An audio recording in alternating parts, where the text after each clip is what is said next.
안녕하세요. 8월 10일 토요일입니다. 꺾일 줄 모르는 무더위가 계속되고 있습니다. 당분간은 아마 이 더위가 지속될 것 같습니다. 건강 잘 챙기시고요. 잘 돌보시고 이럴 때일수록 자신을 잘 이렇게 돌아보는 그러한 지혜가 필요할 것 같습니다. 오늘 말씀은요. 고린도전서 4장 16절입니다. 그러므로 내가 너희에게 권하노니 너희는 나를 본받는 자가 되라. 아멘. 본받는 자 되라. 바울이 한 말입니다. 바울은 자신의 삶이 다른 사람들에게 본이 되기를 원하는 사람이었습니다. 그래서 본을 보이기 위한 삶을 산 사람이 바울이었어요. 특히 바울은 예수님의 사랑의 본을 보여주었어요. 예수님의 사랑. 그리고 다른 사람들이 그것을 본받기를 원했던 거지요. 그래서 그 바울이 그렇게 말을 하고 또 그러한 고백을 하고 이렇게 한 것이 바울의 말에 신뢰감이 없었다면 누구도 그 말을 듣고 따르지 않았을 겁니다. 왜냐하면 제일 중요한 것은 신뢰거든요. 신뢰가 돼야 따르는 거지 신뢰가 안 되면 따를 수 없죠. 맨날 뻥이나 까고 이렇게 사람들 속이려고나 하고 말이죠. 위선자로 이렇게 한다면 누가 그에게 후한 점수를 주고 따르겠습니까? 그런데 참 신실하고 또 스스로가 하나님을 본받으려고 하고 또 다른 사람들에게 모범이 되고 이러한 모습을 보인다면 따르는 자들이 생기지 않겠어요? 그래서 우리가 하나님의 사람이라면 우리가 하나님을 열심히 본받아야 되고요.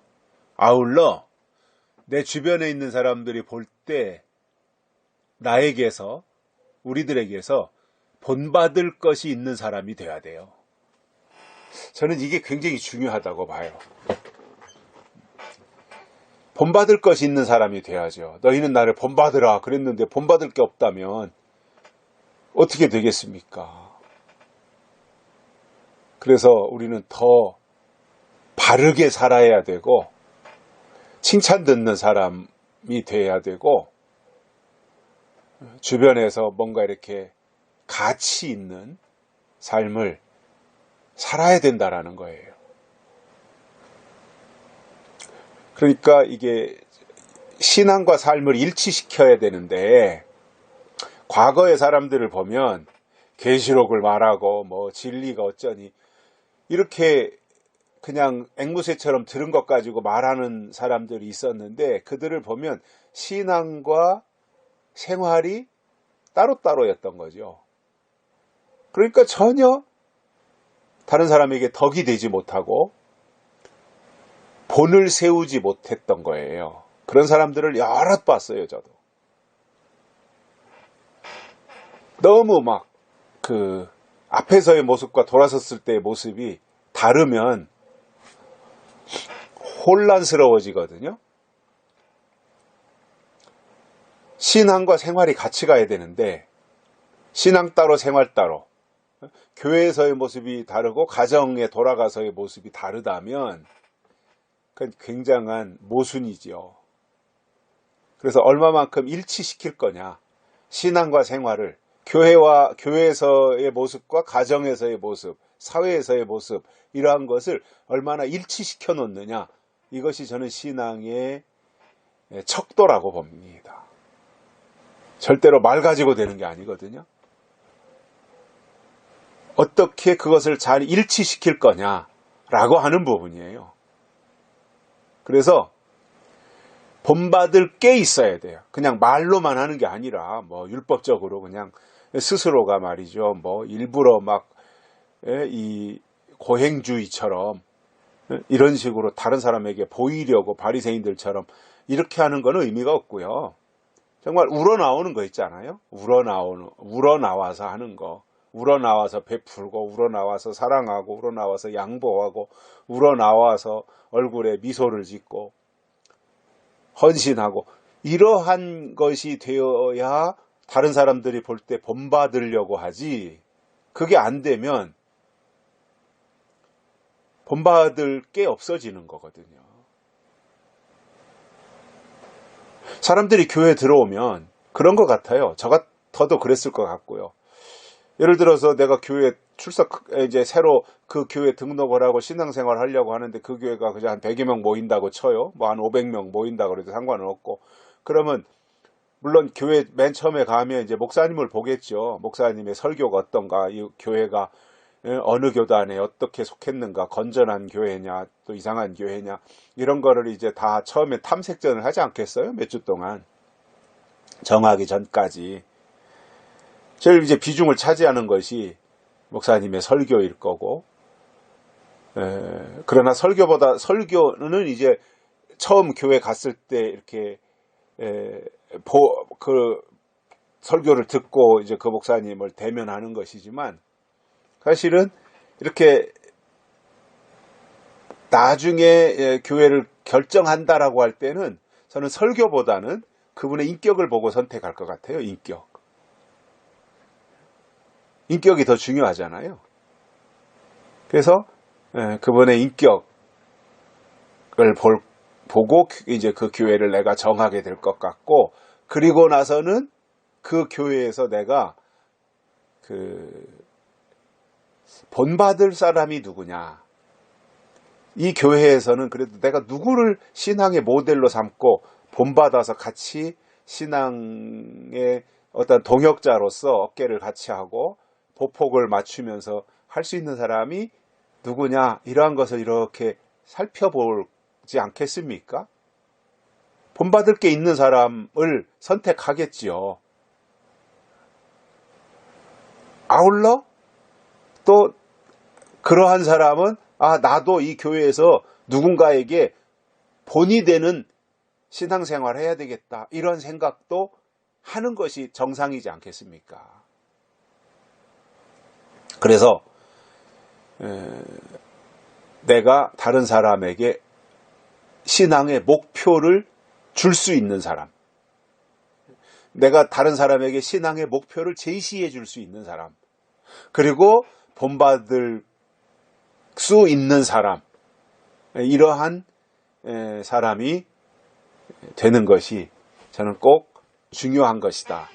그것이 이 시대에 영적인 신앙을 가졌다고 하는, 계시록의 신앙을 가졌다고 하는 사람들이 갖춰야 될 부분이라고 봐요. 근데 사람들이 이제 착각하는 게 뭐냐면, 계시록의 신앙을 가졌으면 내가 계시록에 대해서 막 그냥 박사가 되고 석사가 되고 그렇게 해서 뭐 계시록만 많이 알면 되는 것이다, 이렇게 생각하는데 그 굉장한 착각입니다. 물론 아는 건 좋아요, 계시록을. 그런데 더 중요한 것은 뭐냐면, 내가 그 말씀으로 살려고 하는 의지와 노력이 더 중요한 거거든요. 많이 아는데 그대로 살지 않는 것보다는 한두 가지 아는데 그것을 실천하면서 그 말씀으로 살아가면서 그 말씀이 내 삶이 되고 신앙이 되고 인격이 되어지는, 이것이 훨씬 더 중요한 거예요. 그런데 사람들이 그냥 귀로만 귀동냥해서 들은 것이 신앙인 것처럼 생각하다 보니 전혀 신앙이 인격화되지 아니해서 배신하고 말이죠. 헐뜯고 비난하고 조롱하고 이러한 아주 그 유치한 길로 나가더라 말이에요. 그게 얼마나 유치한 거예요. 그래놓고 또 자기네들이 신앙이 더 대단하다. 그건 뭐 자기 말이지 그게. 누가 인정을 하나요? 그러니까 그렇게 가서는 안 된다는 거죠. 그래서 그런 과정 속에서는 참 대인관계가 굉장히 중요하다고 봅니다. 그 사람의 대인관계, 사람과의 관계를 어떻게 하는가를 보면 그 사람의 대신관계를 알 수 있거든요.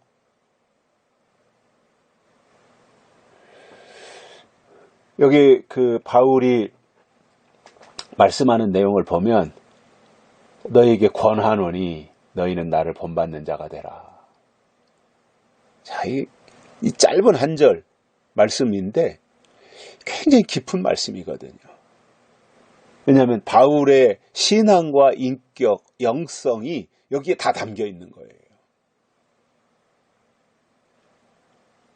너희는 나를 본받는 자 되라. 그만큼 바울은 깊이가 있었던 거예요. 그리고 하나님 앞에 바로 살았다라는 거죠. 나를 본받는 자가 되라. 저는 이 말씀을 읽으면서 내가 다른 사람들에게 감히 나를 본받으라 이렇게 말할 수 있을까? 자신이 없더라고요. 근데 바울이 이렇게 자신 있게 당당하게 말할 수 있었던 것은 그만큼 바울은 예수 그리스도를 본받는 생활을 했다는 거지요. 그러니까 자신 있게 나를 본받으라 이렇게 말할 수 있었던 거예요. 삶이 중요하다고 봅니다. 말이 중요한 게 아니라 삶이 중요한 겁니다. 그렇게 살아야 됩니다. 하나님은 우리의 말을 보시는 것이 아니라 삶을 보신다는 사실이죠. 그래서 우리는 바울을 본받고 바울은 예수 그리스도를 본받고 그러면 우리는 예수 그리스도를 본받는 게 되지 않겠습니까? 그러한 삶으로 우리가 늘 본받고 바울을 본받고 나아가되 또 우리가 바울을 본받았을 뿐만 아니라 우리도 주변에 있는 사람들에게 본받을 것이 있는 사람으로 살아가자 이겁니다. 본받을 것이 있는 사람으로 살아가자.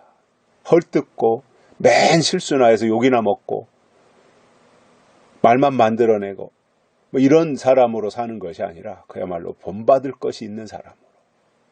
그것이 하나님의 사람들의 모습이다. 이렇게 생각하면서 오늘 토요일입니다. 평안하게 보내시고 내일 주일 준비하면서 준비된 심령에 주일에 주시는 말씀으로 은혜가 임하는 거지 준비되지 않은 심령이 은혜 받을 수가 없어요.